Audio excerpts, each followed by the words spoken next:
Okay, everybody, welcome. Okay, so today I'm presenting this topic, avial kidney transplantation.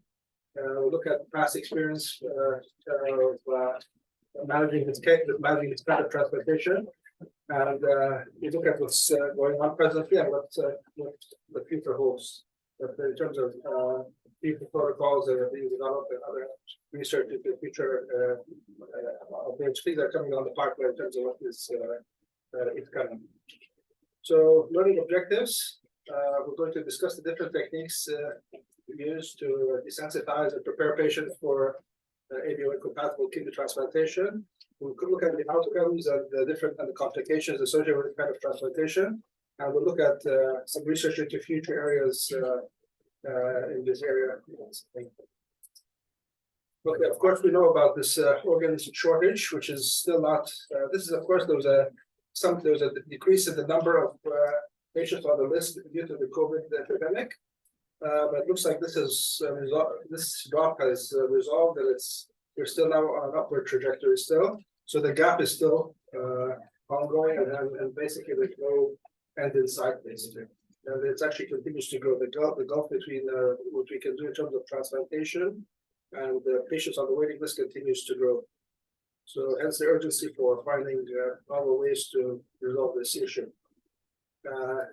So we have been able to increase the number of transplants, but it's not keeping with the number of dialysis patients and the incidence of SAGR disease, which continues to be on the rise. Okay, so in terms of avial-incompatible avial-incompatible kidney transplants, these are transplants where the avial blood groups do not match between donor and recipient. We know these are the same blood groups that are used in blood transfusions, minus the rhesus blood groups, which are not shared by the other tissues in the body. So these blood groups are present also in lymphocytes, platelets, epithelial and endothelial cells.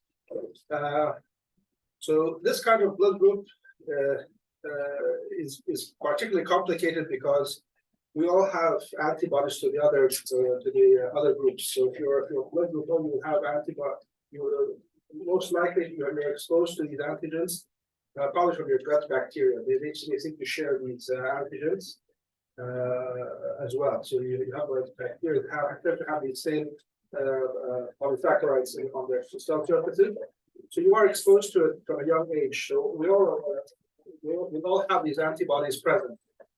So this kind of blood group is more similar to patients trying to transplant people who are HLA sensitized.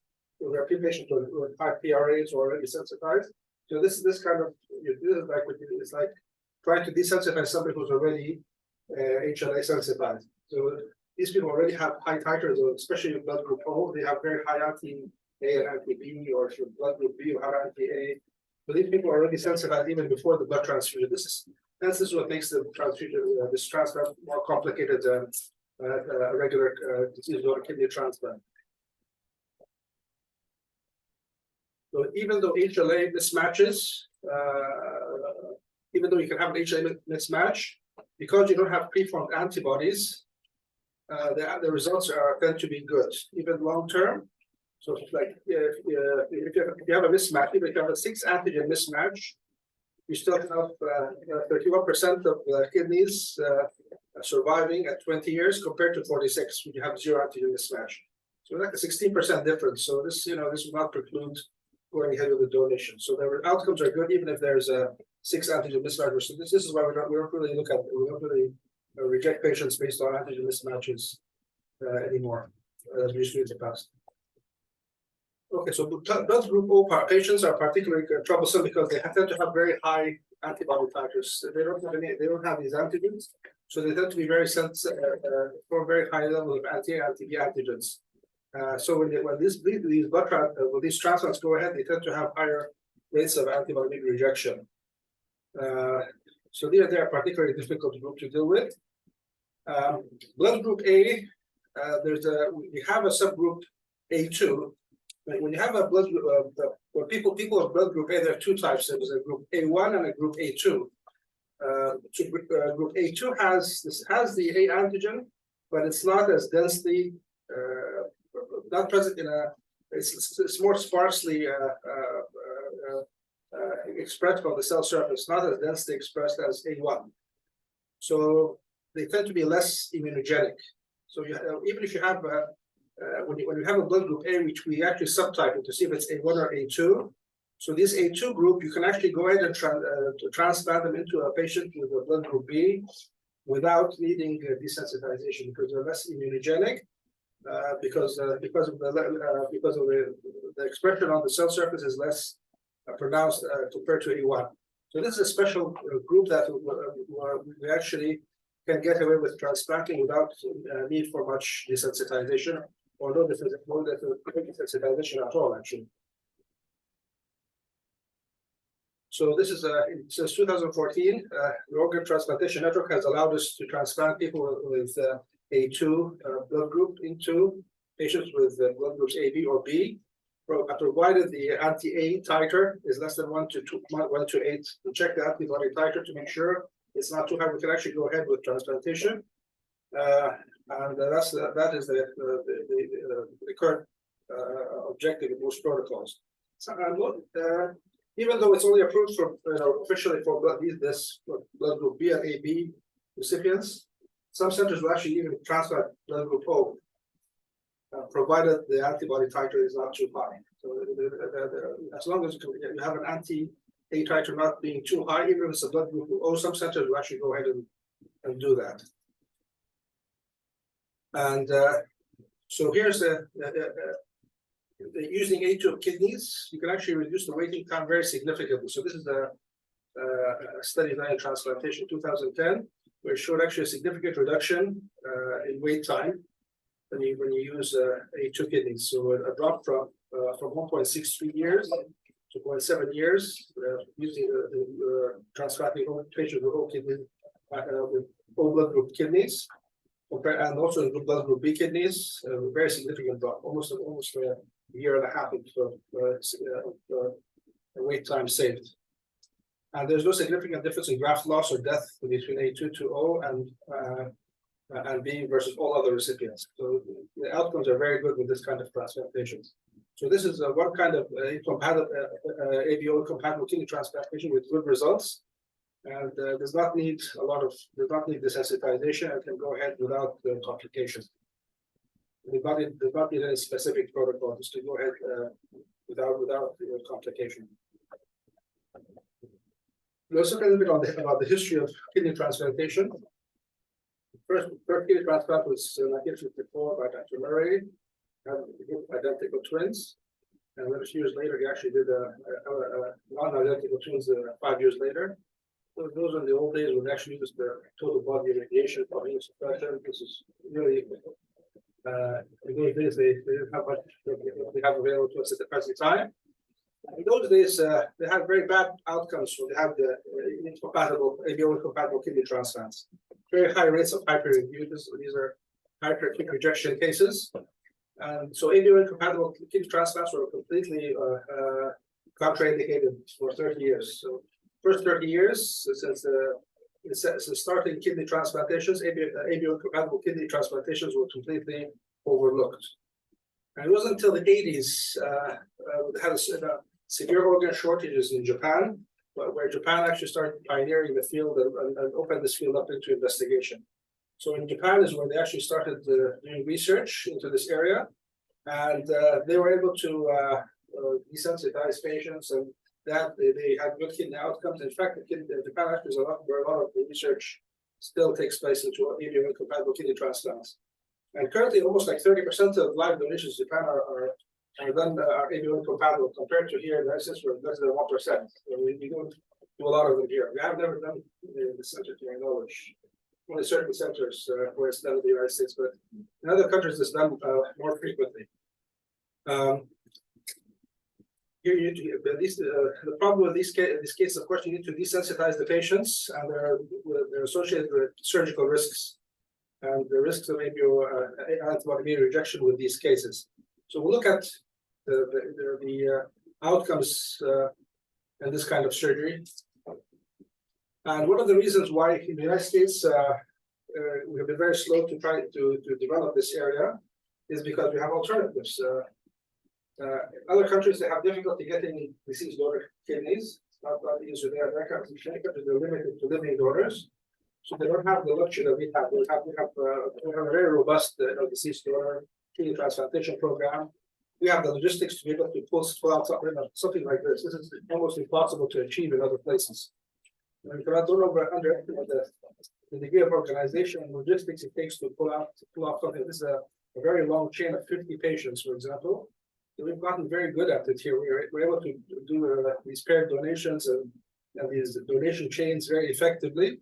So the need for AVO compatible kidney transplantation has not been as severe as it is in other countries where they're only limited to living donors, basically. So here in the SS, that's why it has become very infrequently in the United States, but done very infrequently here in the United States compared to other countries. So the techniques of desensitization. So we have, of course, the plasmapheresis, different modalities of plasmapheresis, and immunoabsorption to remove antibodies. And it's actually done with an aim to reduce the titers to 1 to 8 to 1 to 32, depending on central practice. Actually, the objective is officially is to reduce it to less than 1 to 8, but you can get it down to down to around 1 to 32 in some centers. Immunoadsorption is more expensive. Actually, plasmapheresis, of course, is not specific. It will remove all the antibodies in general and plasma the clotting factors and complement. All this will come out of the plasmapheresis. Immunoadsorption is more specific. It actually targets specific immunoglobulin groups. In fact, it actually can get it down to. You can actually get it to remove only the antibody class that you want, specifically without removing clotting factors in the blood. You basically maintain your fibrinogen and other clotting factors and prevent bleeding episodes and other things that are problems that we have with surgery, postoperative surgery. But the immunoabsorption for some reason has not been approved here in the United States, not available. It is more expensive. I'm not sure why it has not been approved. It's actually done more frequently in Europe.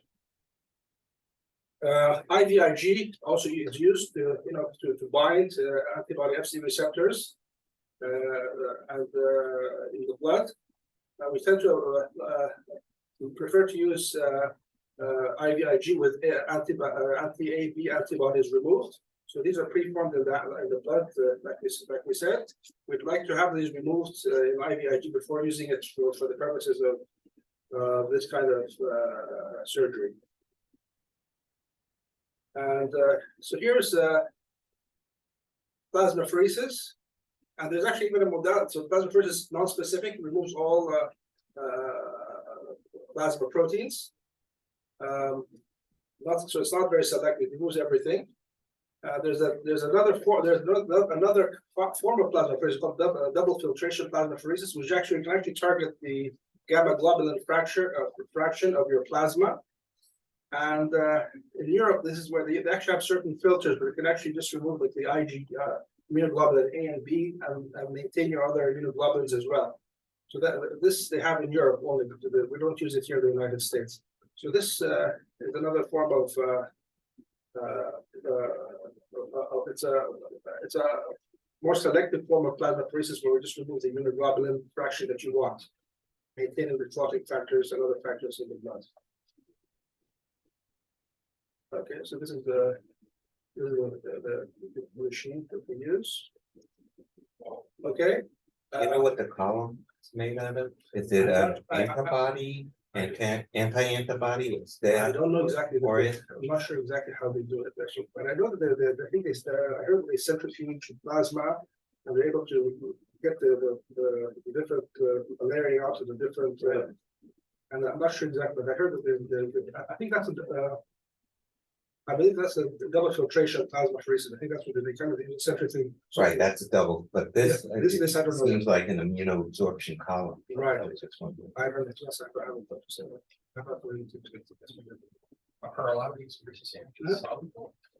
Are a lot of the rhesus antigens soluble? I mean, it can, absorb every single platelet leukocyte, like, it seems like. No, The antibodies have to be soluble to stick to the column. Oh, no, they need a blood, the antibodies. No, okay, so the antibody. Oh, you're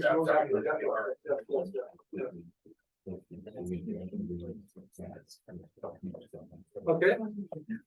Despite it's actually a study that looked compared plasma exchange to absorption, absorption, hasn't showed a significant difference in graft survival. Slightly better than immunoabsorption, but not significantly different. I'm not sure that we can just rely on that. But, theoretically, you should have less bleeding, at least, but in terms of graft survival, at least, there's no significant difference. Okay, so in the olden days, we used to do splenectomies. That's completely out right now.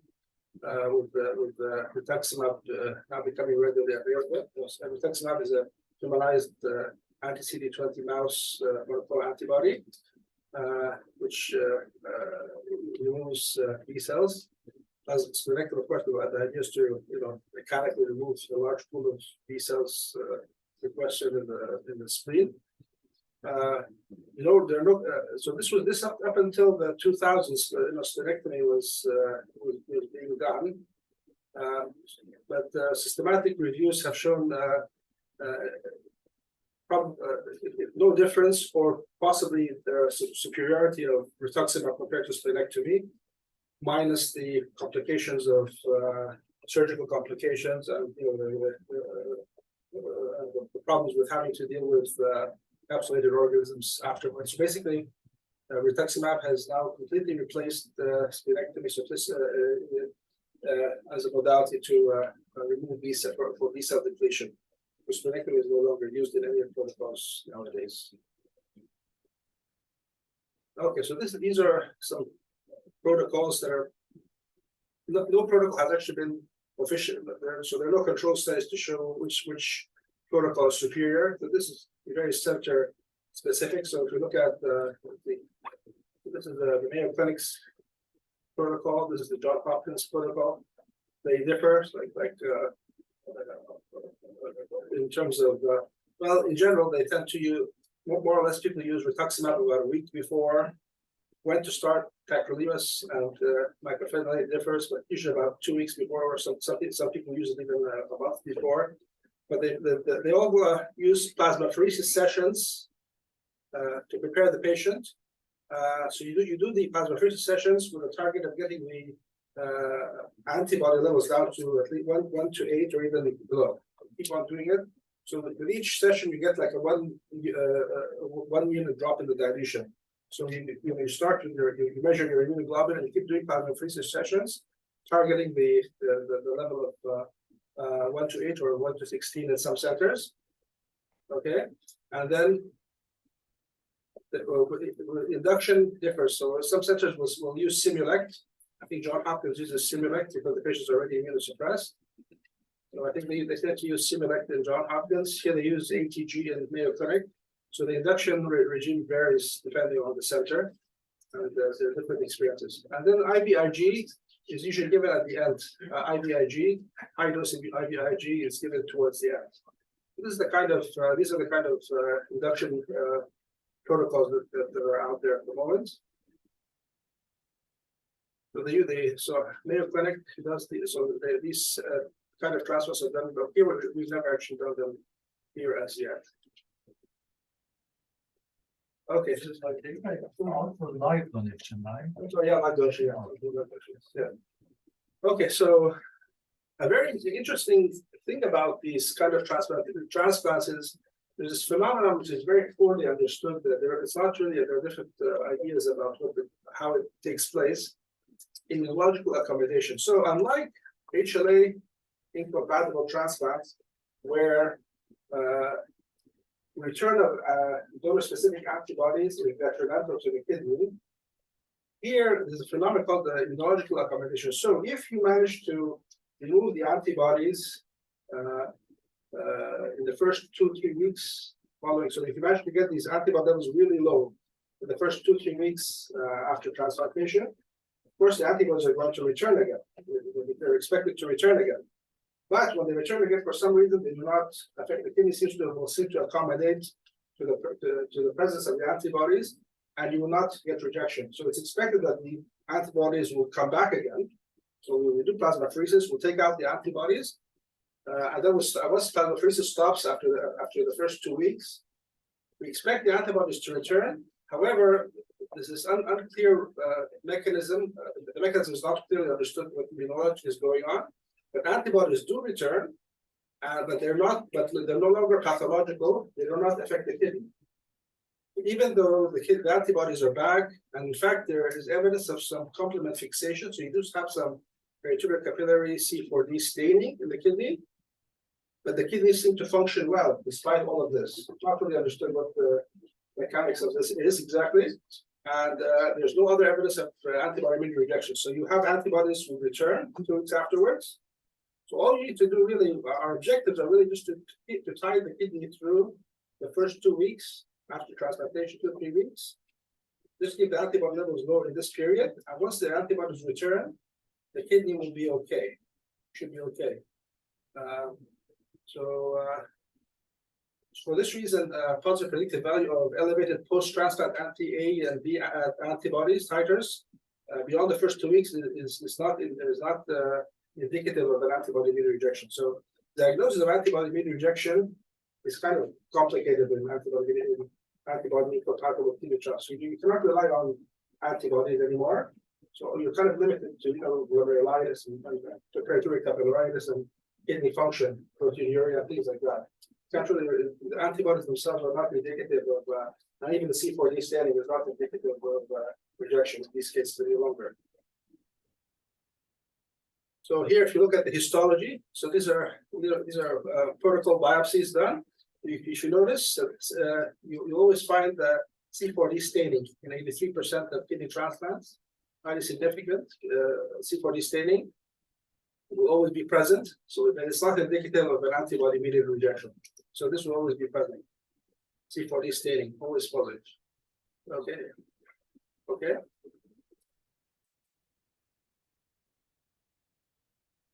Okay, so complications of antibody-mediated rejection compared to other kidney transplants. Of course, there is the risk of antibody-mediated rejection, which we're trying to avoid with all this plasmapheresis that we're doing.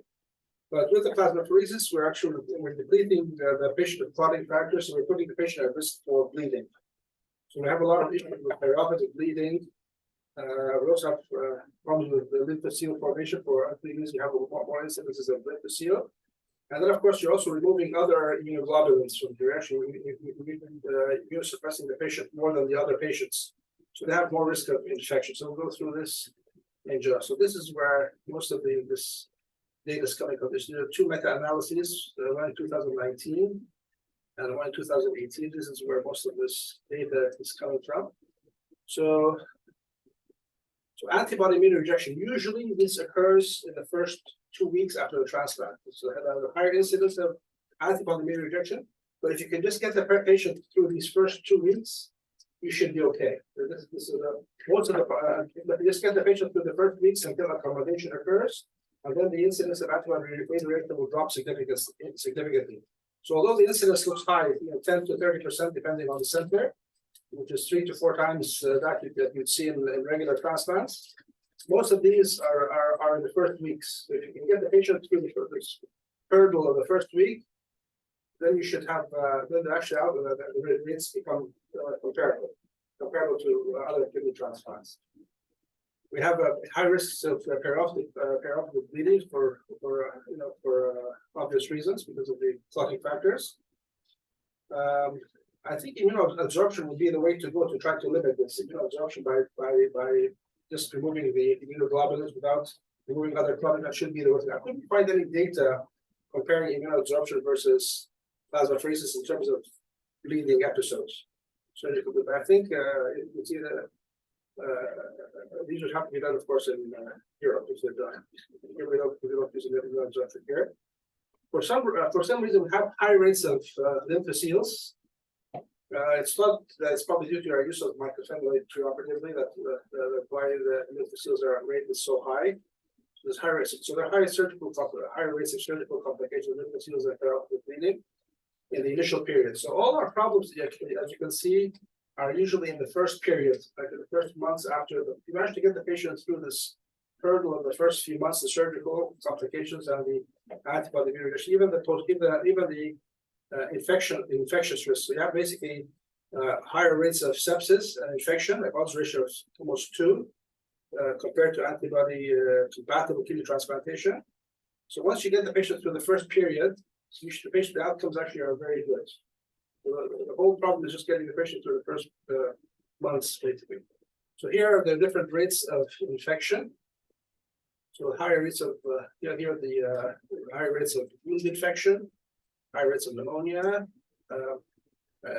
high rates of UTI compared to compatible kidney transplants, sepsis in general, and here are the higher rates of hemorrhage, higher rates of hemorrhage.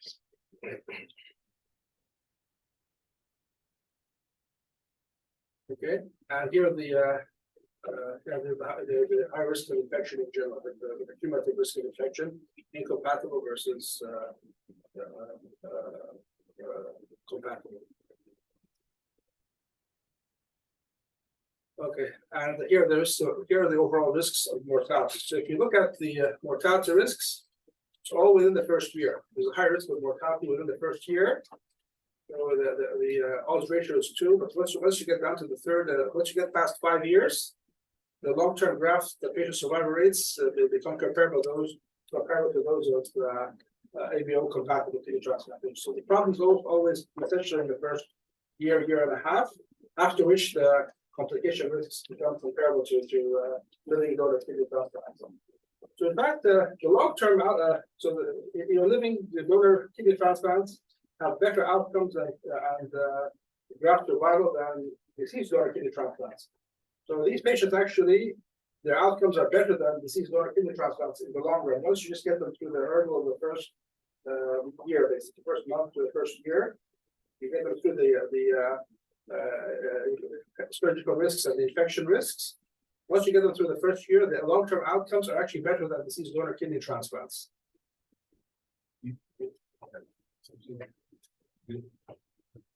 So that's in that sense. Yes, yes. So the people who die already have died. What? Yes, yes. Oh, okay. Yes. So it's not. I'm sorry, but it's not really good long-term outcome because there are people who are in. Yes. Yeah, sorry. But I think I looked at other analyses comparing the deceased donor to antibody. It's actually got so antibody compatible long term. The risks long term are lower than the deceased donor kidney transplants.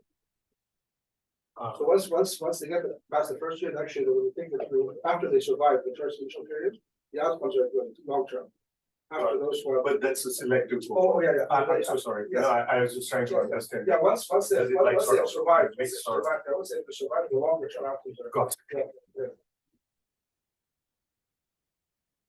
Okay, and here also, this is just comparing them to HLA compatible kidney transplants, which as you'd expect, their outcomes are better. So ABO incompatible kidney transplants have less antibody mediated rejection. Rejection-free survival compared to ABO, compared to HLA compatible kidney transplants. They're not very well color coded. I'm not sure if you can see it very well. They're not color coded, but HLA is this group here. So this is the normal.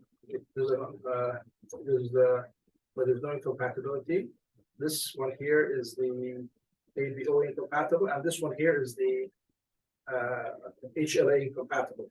Here's both ABO and of course we have both problems together, HLA and ABO incompatible. Of course, the result is much worse than the others. So the outcomes of ABO incompatible kidney transplant are superior to those of HLA compatible kidney transplants.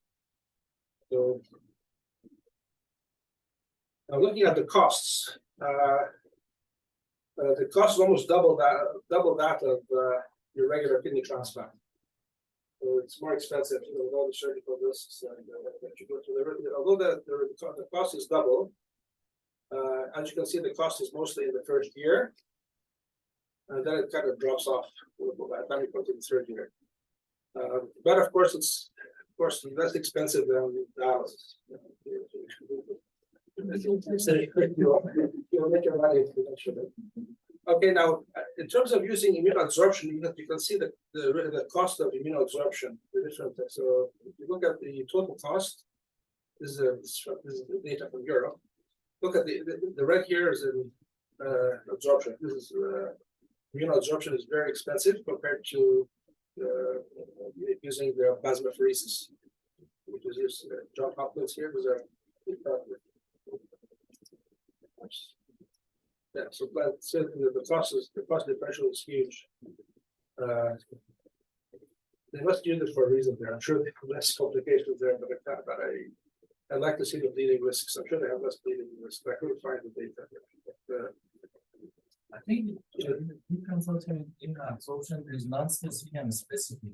Yes. What they try to say is that non-specific is not as expensive. Yes, yes. So they have these different. So these filters, I think they have some remove only the immunoglobulin fraction, all of them. So you remove all antibodies without touching the fibrinogen and the clotting factors. But then they have some more specific filters where they're able to target IgA and IgG. They actually even they leave the other immunoglobulin they're actually able to find and target the immunoglobulin fraction that we want. So this is what we expect. I'm sure that this is the one that where they actually they target specifically the immunoglobulins. But here they just remove the immunoglobulins in general, as opposed to plasmapheresis. So here the costs are similar. That's the non-specific immunoabsorption, but the specific one is the expensive one. Okay, so what is the how do you decide to go the paired donation versus incompatible kidney transplant? Because this depends a lot on the center experience, the preference of the donor and the recipient, and then a lot depends on the degree of sensitization of the patient and the waiting. Sometimes the patient the patient may have no other alternative. If you have a waiting list, may not be able to. May not qualify for this donor kidney transplant as a donor, but it would not fit him. So these are the cases where this should be strongly considered. And the other issue you have to look at the patient will he tolerate this immunosuppression. It's a patient who can tolerate this higher degree of immunosuppression and survive that first couple of weeks, 3 weeks, or the first year actually. The infection risks of doing such a surgery. And will the patient be able to? Will be able to tolerate this versus putting the patient in the paired donation program? So basically, the decision basically depends a lot on balancing these different factors. So here in the United States, because we have such a strong paired donation program, most centers don't even go through this.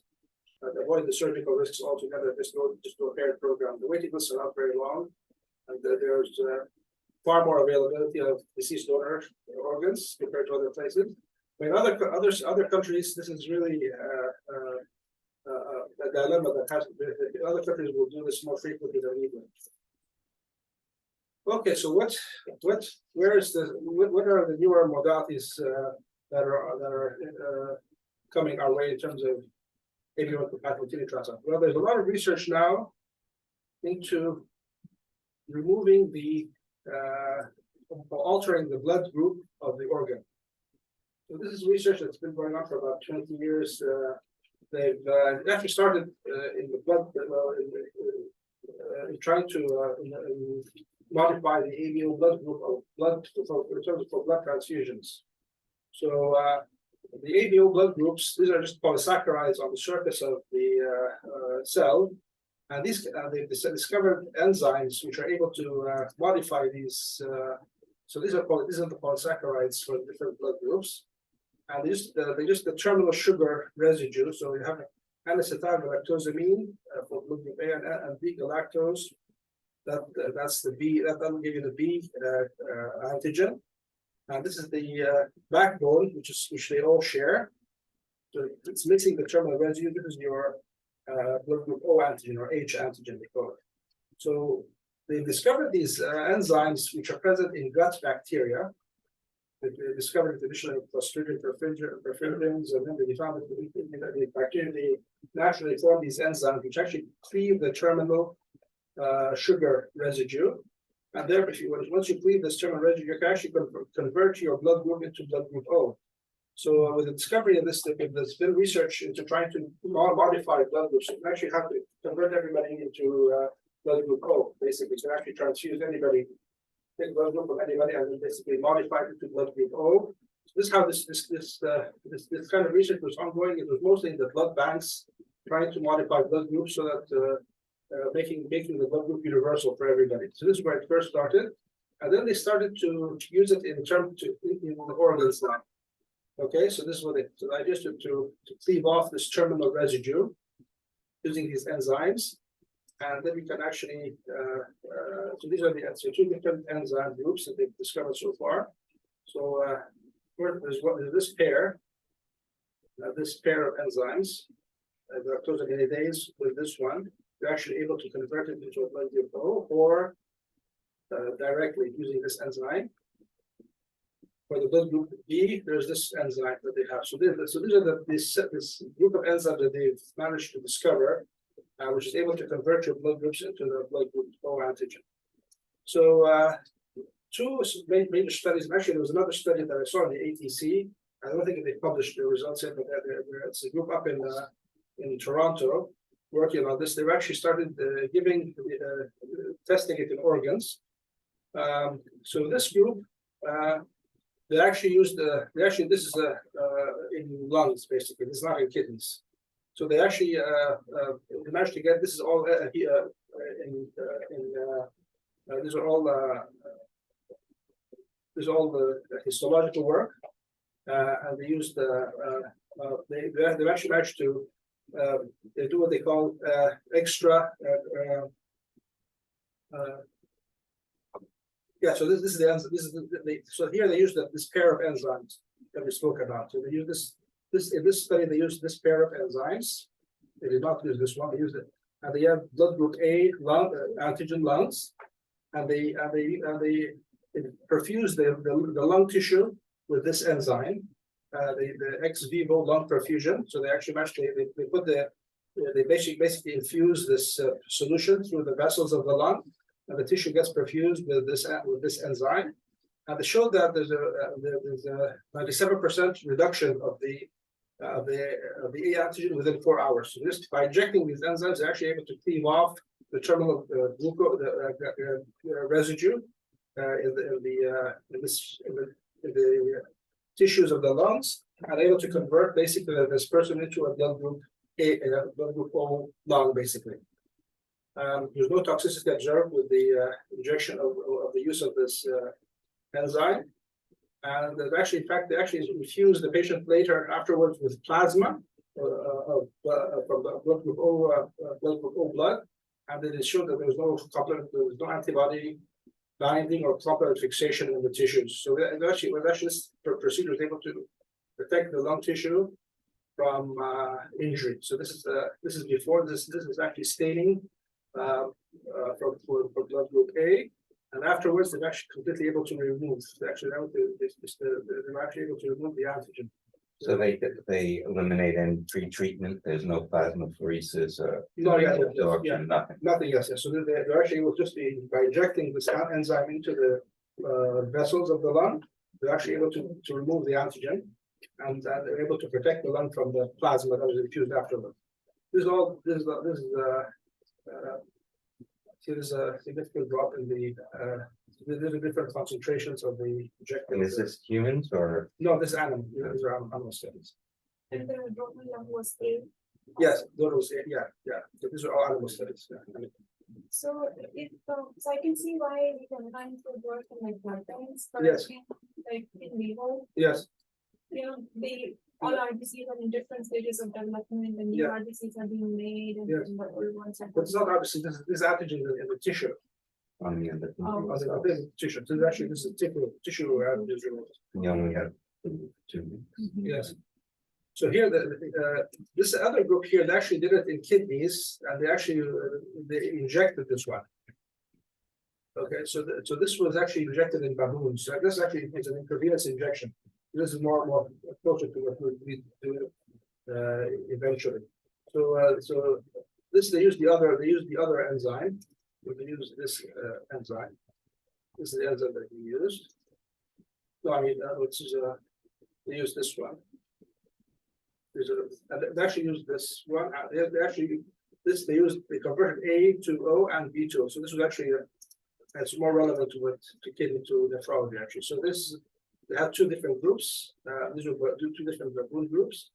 So these were injected actually. They got an infusion of the enzyme to convert A into O, and also this other group which converted to B into O. And they showed also significant depletion of the antigen on the tissue specimen that they observed, basically. So it dropped from 85% at 1 hour down to 9% at 4 hours. I say it seems to have plateaued by 14% in 4 hours. Also here, so these techniques are actually so you don't necessarily have to completely deplete the cell surface. Yeah, if actually effectively you're just reducing the antigenic load on the cell surface. So especially so for example, the group A, you actually convert it to an A to A2 basically effectively.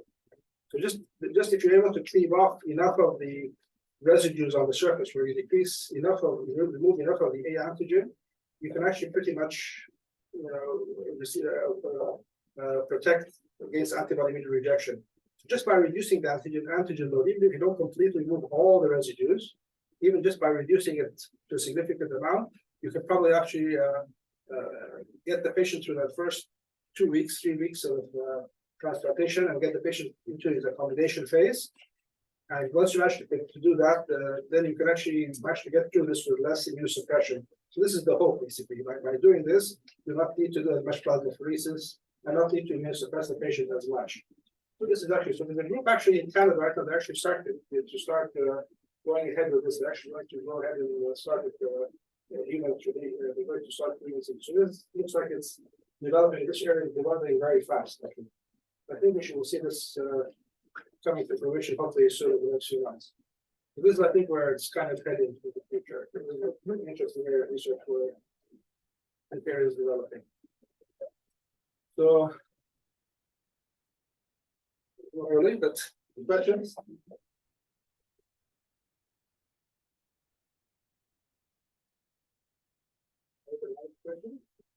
So, I have a question.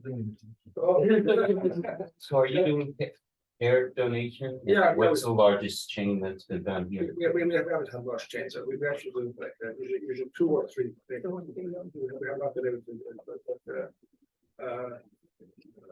we're doing actually, we're actually 2 weeks, right? We have a paired donation. These couple of weeks, we have a paired one. This month, we have one actually. So this is what we tend to, and we don't have a long. Our wait time here is not horrendous like in other areas. We haven't really have to do this kind of. We've never done it here. I love it, right? We've never actually done it. We did in May of time, but we've never. We were looking at doing a protocol a few years ago, but I think we never. I don't have a very good question. I just have a question on what you mentioned. Yes. Like you say that they are eligible for live donor, but Yeah. not eligible for deceased donor. And Yeah. I always struggle with that part Right, because Yeah. I understand the Yeah. reason that they may not be fit for a long time. right, yes, But if they're fit at this time for live donor, yes. why not give them the benefit of staying fit on the deceased donor? All right, sometimes you have like a family member who will be willing to give the patient, even though the patient is not eligible, not fit the criteria for it, but the family member is willing to risk. We may not find the patient eligible for deceased donor kidney transplant, but the family member may insist that we say he's willing to donate the kidney or pay for it. In this case, sometimes we will look at it, unless the patient is really. There are a lot of cases where the patient is on the planet, you have bad cardiovascular disease, for example. there's a risk for cardiovascular disease, for example, and we may deny the patient for that reason. But if the family member pushes for it, we may consider it. How we usually, Yeah. that if you are pushing us or. No, But patients usually just tell me that they told me that I'm eligible for life, but not for deceased donor. yeah, And I don't know what to say, like, I think they are just getting an impression that if somebody is giving me, they are happy to do it, but they won't put me on the list. That's what they are giving I think impression. ethically, it's not, it's very hard to defend. I mean, where we're supposed to do no harm. yeah. We are doing, it's not do no harm unless the patient sort of agrees that you do harm. So, This is always he's something being that. provocative. Practice. I agree with you. I agree because if it is good for the range, it could be for I know. Yeah. Sorry. Yeah, but yeah. So now that you've reviewed all this, if you were to, take the lead on this, all right. And a patient's getting a liver transplant on day 0, what's your ideal protocol? Day -2, -1, day 0, what's your ideal protocol? So the idea. You could get all the machines you want, you wanted to. Right. Absorption machine, you wanted, what's your ideal protocol? Yeah, so like would be like rituximab a month before, dose of rituximab a month before. You start like methylphenidate and tacrolimus about 2 weeks before. Plasmapheresis will start maybe 3 to 3 weeks to 2 weeks before, depending on how high the titer is. Because each session will drop you one.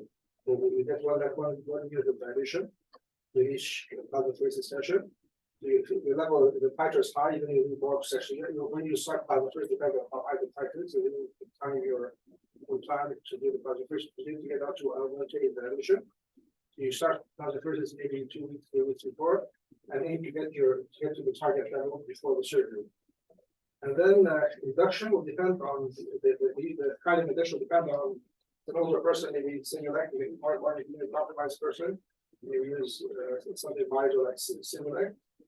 Person is African American, may need more immunosuppression. Use like ATG. So depending on the exact induction protocol, depends on the person, older people. Immunocompromised people use the IR2 inhibitor, Similac.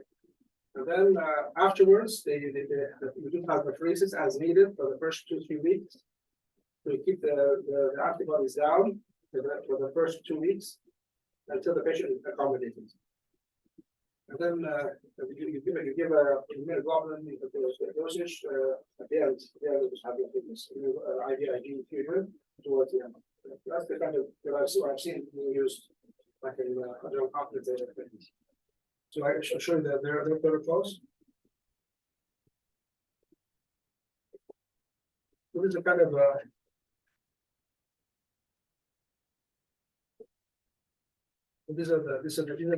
what they do here. So here's what John Hopkins does, and here's what here's John Hopkins is the Mayo Clinic. So synthesis of the two is this one. This is what I kind of a synthesis into it. 4 weeks before rituximab, MMF and tacrolimus like 2 weeks before, and then here's your plasmapheresis sessions targeting the desired antibody titer.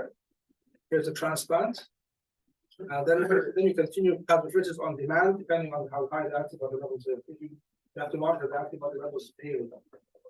Afterwards, you feel that the antibody titer is right. You plasmapheresis as needed, keep the levels down for the first 2-3 weeks, and then you're good.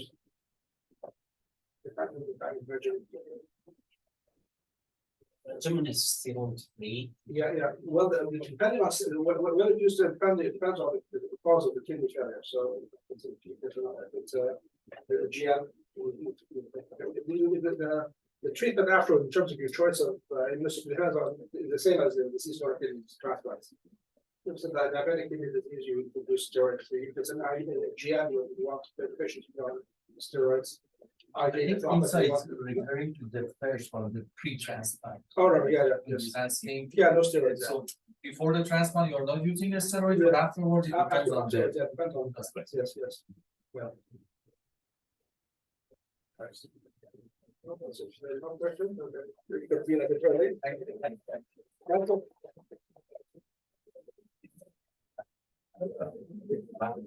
That's